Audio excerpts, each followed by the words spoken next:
নমস্কার বন্ধুরা, good morning সবাইকে। ঘরকন্যার গল্পে সবাইকে জানাই অনেক অনেক স্বাগত। তোমরা সবাই কেমন আছো জানিও। আমি খুব ভালো আছি। আর আজকের ব্লগটা কিন্তু আমি এখান থেকেই শুরু করলাম। তো দেখো, এই জায়গাটায় আমি তোমাদের সঙ্গে কী কথা বলেছি সেগুলো আর দিতে পারলাম না। কিছুই না, এমনি বলছিলাম যে সকালবেলা উঠতে দেরি হয়ে গেছিলো। সত্যিই সেদিনকে খুব দেরি হয়ে গেছিলো উঠতে। 10টা 40 বেজে গেছিলো সব কাজ টাজ ছেড়ে পুজো দিতে আসতে। কারণ তার আগের দিন না রাত্রিবেলা ছেলেটা ঠিক করে ঘুমায়নি, যার জন্য অনেকটা লেট হয়ে গেছিলো। তো সেই জন্য ঘুম থেকে উঠতেও দেরি হয়ে গেছিলো। আর জানো তো, ঘুম থেকে উঠতে দেরি হয়ে গেলে একবার যদি হয়ে যায়, মোটামুটি তোমার সারা দিন পুরো লেটেই চলে। আর কি বলো তো, তখন ভয়েসটা তোমাদের সঙ্গে যে রেকর্ডটা করেছিলাম ভয়েসটা, সেটা আমি দিতে পারিনি। কারণ পরে দেখছি ওটার মধ্যে মানে গান চলে আসছে, কপিরাইট এসে যাবে, সেই জন্য দিতে পারিনি। আর সেদিনকে ভাবছিলাম ঠাকুরের জায়গাটা একটু পরিষ্কার করব। ভীষণ না মানে কেমন অগোছালো হয়ে গেছে, নোংরা হয়ে গেছে। আর কি বলো তো, আমি তো এখানে সিংহাসনে ঠাকুরটা রাখি না। আমার যখন নিজের বাড়ি হয়ে যাবে তখন তো আমি সিংহাসনে রাখবো। এখন এটাই কম্পিউটার টেবিলের উপর ঠাকুরটাকে রাখি। তা পরিষ্কার করব কি করব না দোনোমোনো করতে করতে না ভাবলাম চলো ঠাকুরের জায়গাটাকে পরিষ্কার করেই নিই। তো দেখো, তার জন্য ওই বাইরের যে গ্রিলটা আছে না, গ্রিলের সামনে যে স্ল্যাবটা আছে, ওটা আমরা অন্য কোনো কাজে ব্যবহার করি না। কটা গাছ রাখা থাকে, আর এই সমস্ত ঠাকুরের জিনিসপত্র শুকোতে দেওয়া এই সমস্তর জন্যই কাজে লাগে। তাই জায়গাটা ভালো করে পরিষ্কার করে নেওয়া হয় সকালবেলা। কারণ মা যেহেতু গুপুকে সকালবেলা ওখানে বসিয়ে রাখে, তা ওখানেই আমি ঠাকুরগুলোকে আগে রেখে আসছি। তারপর ওই জায়গাটা ফাঁকা করে নিয়ে ওই জায়গাটার থেকে সমস্ত ঠাকুরের মানে যে আসনগুলো ইউজ করতাম সেই আসনগুলো তুলে কেচে দেবো। আর ওই জায়গাটায় নতুন আসন পাতবো। আর ওই জায়গাটা ভালো করে জল ন্যাকড়া দিয়ে একটু ভালো করে জল ন্যাকড়া ভিজিয়ে এনেছি, ওই জায়গাটা ভালো করে মুছে নেবো। কারণ এই জায়গাটায় অনেক দিন ধরে ওই মানে ধূপের ছাই, তারপর তেলের ওই প্রদীপ বেয়ে না তেল পড়ে। তাও আমি তেল আর ধূপের স্ট্যান্ডটা ওই ইয়েতে রাখি, থালায় রাখি, তাহলেও হয় তেল ছিটে হয়ে যায়। আর দেখো, এই সাদা আসনটা না আমি মানে একটা ট্রান্সপারেন্ট প্লাস্টিকের মধ্যে মুড়ে রাখি। তাহলে কি হয় বলো তো, নাহলে রোজ ফুল দিতে দিতে না ওই ফুলের রং উঠবে না। তার জন্য এই সাদা প্লাস্টিকের উপর থেকে দেখলে একটা জল ন্যাকড়া দিয়ে মুছে নিলে কি সুন্দর করে পরিষ্কার হয়ে যায়। আর দেখো, এখন সব আবার নতুন করে আসনগুলো পাচ্ছি, মানে এগুলো সব কেচে রাখা ছিল, এই আসনগুলো পেতে নিচ্ছি। তারপর ঠাকুরগুলোকে ভালো করে মুছে টুছে তারপর বসাবো। চলো তাহলে আসনগুলোকে ভালো করে পেতে নিই।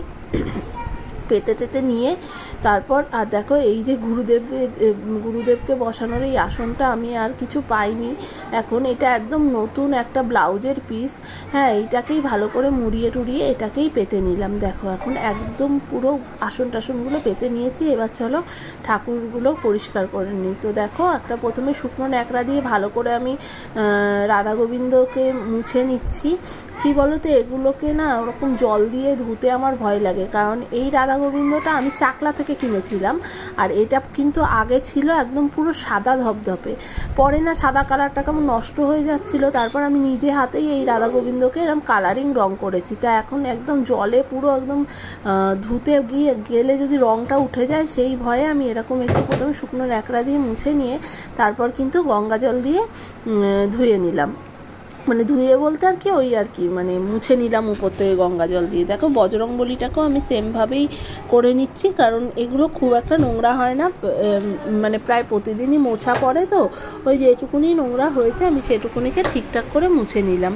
আর দেখো, তোমাদের সঙ্গে একটা জিনিস শেয়ার করি আজকে, বলি তোমাদেরকে। দেখো, এই যে আমার গুরুদেব, উনি হলেন আমার গুরুদেব।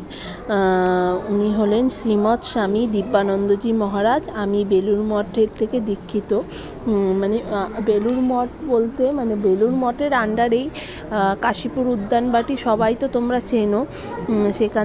সেখানকারই অধ্যক্ষ মহারাজ হলেন দিব্যানন্দজি মহারাজ। আর এই বর্তমান সময়ে তিনি বেলুড় মঠের ভাইস প্রেসিডেন্ট পদে যুক্ত হয়েছেন। আর এই দেখো, ঠাকুর, শ্রীমা আর বিবেকানন্দ আমার ইষ্ট দেবতা, আর তারাই আমার জীবনের সমস্তটুকু। তাদের ছাড়া আমি জীবনে কিচ্ছু বুঝি না। হ্যাঁ, তাদের নাম না নিয়ে আমি জীবনে কোনো দিনও কোনো কাজ করিনি আমার জ্ঞানত। তো দেখো আমার পুজো টুজো দেওয়া হয়ে গেছে, একদম পুজো দেওয়া কমপ্লিট করে নিয়েছি।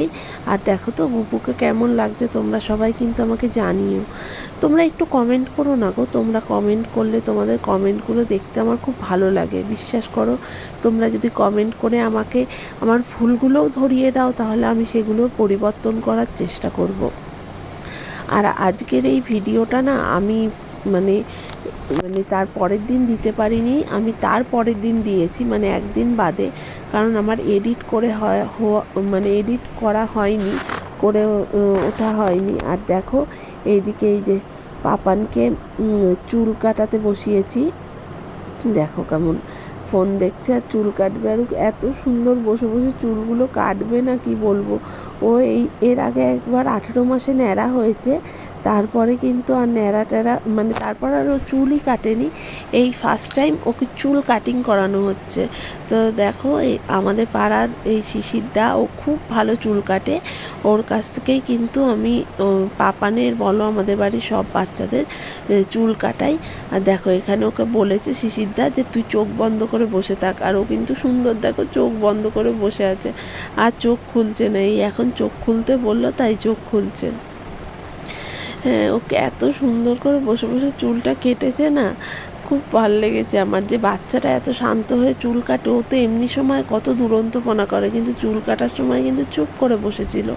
আর এই দেখো চুল কাটার পর এইটা হচ্ছে ওর ফাইনাল লুক। কিছুতেই দাঁড়ায়, তোমাদের দেখাবো কি করে, হ্যাঁ কিছুতেই ও পাপান দাঁড়ায়, একটু দেখাই কেমন সবাইকে দেখাই, কিছুতেই দেখাতে দেয় না।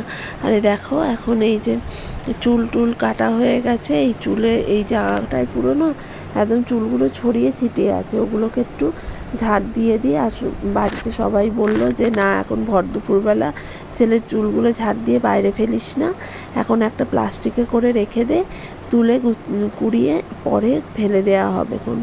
তার জন্য আমি ভালো করে চুলগুলোকে সব মানে ঝাঁটিয়ে এক জায়গায় করে নিয়ে একটা প্লাস্টিকে করে তুলে রেখে দিলাম, পরের দিন কাকিমণি ফেলে দিয়েছে।